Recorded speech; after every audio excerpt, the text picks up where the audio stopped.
Saya bersumpah. Saat dilantik sebagai presiden, Prabowo Subianto mempublikasikan visi Asta Cita.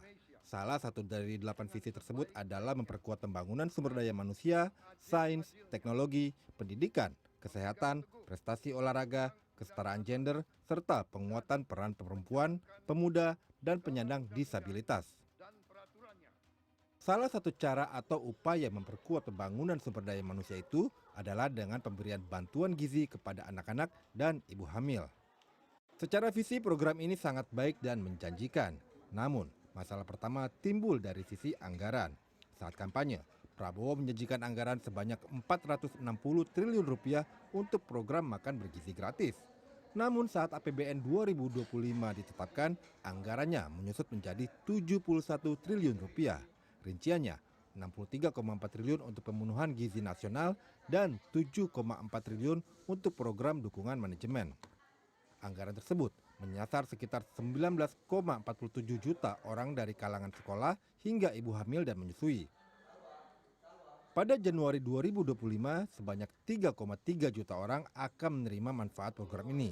Jumlah tersebut akan ditingkatkan secara bertahap sampai 2029. Kalau kita rinci program bergizi ini nanti rata-rata minimumnya atau rata-rata kita ingin memberi indeks per anak per ibu hamil itu Rp10.000 per hari kurang lebih. Kita ingin 15.000 tapi kondisi anggaran mungkin 10.000 kita hitung. Untuk daerah-daerah itu cukup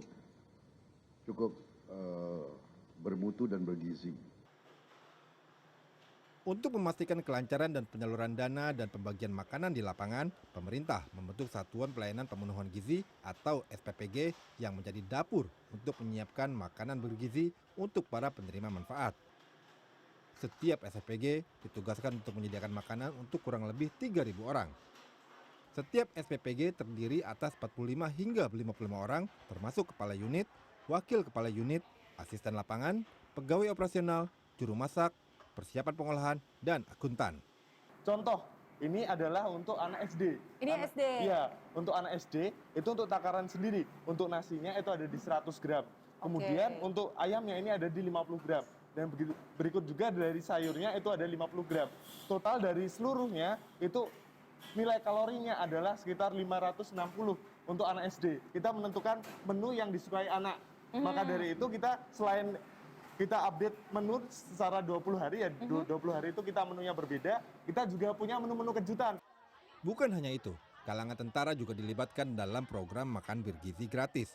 Pada 20 Desember lalu misalnya, TNI Angkatan Laut menggelar uji coba makan siang bergizi gratis yang dilakukan di sejumlah titik di Nusantara. Rencananya, TNI Angkatan Laut akan menyiapkan 96 titik makan gratis bergizi dengan sasaran 3 hingga 4.000 siswa di setiap titik. Untuk masalah anggaran kita bisa kerjasamakan, ya. Bisa anggarannya dari pemerintah daerah atau dari Badan Gizi Nasional, kemudian kita yang mengerjakan, kita siapkan tenaga, ya. Kemudian untuk lahan-lahannya juga kita siapkan. Kita intinya kalau TNI itu kan selalu siap sedia mendukung. Pokoknya untuk demi masyarakat, dan kebijakan pemerintah itu harus kita laksanakan. Menurut pakar kebijakan publik, program makan bergizi gratis ini memang baik dan layak untuk dilanjutkan. Meski demikian, perlu diperhatikan skema pelaksanaannya nanti. Sebab di daerah-daerah terdapat berbagai tantangan. Jarak sekolah yang jauh dengan sentra pelayanan gizi misalnya akan menjadi kendala.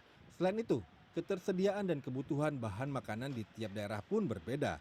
Oleh karena itu, sebaiknya pemerintah pusat lebih melibatkan pemerintah daerah dalam pelaksanaan program makan bergizi gratis. Karena itu, karena anak sekolah itu ada di daerah, berarti daerah ini yang harus diajak kolaborasi secara ini. Nah, termasuk juga dalam akses-aksesnya. Jadi akses-aksesnya diberikan kewenangan di mana kemudian daerah juga menyesuaikan dengan kondisi ketersediaan makanannya itu, Mas. Karena bahan bakunya kan. Selain itu, penggunaan anggaran hingga evaluasi pelaksananya harus terbuka secara transparan. Hal ini tentunya untuk mencegah terjadinya penyimpangan atau korupsi, mengingat anggaran yang dikucurkan cukup besar. Dalam hal ini memang harus Mas, saya kira melalui tata kelolanya harus transparan, pengawasannya harus ketat, kemudian harus ada law enforcement yang tegas terhadap itu, kemudian juga ada masyarakat itu diberikan ruang aduan Mas. Jadi itu ada semacam channel nantinya harus ada itu. Jadi kalau di Jakarta ada istilah jaki gitu ya. Jadi kalau di sini nanti ada ruang aduan khusus yang mana. Rencananya program makan bergizi gratis ini akan diluncurkan pada Januari 2025.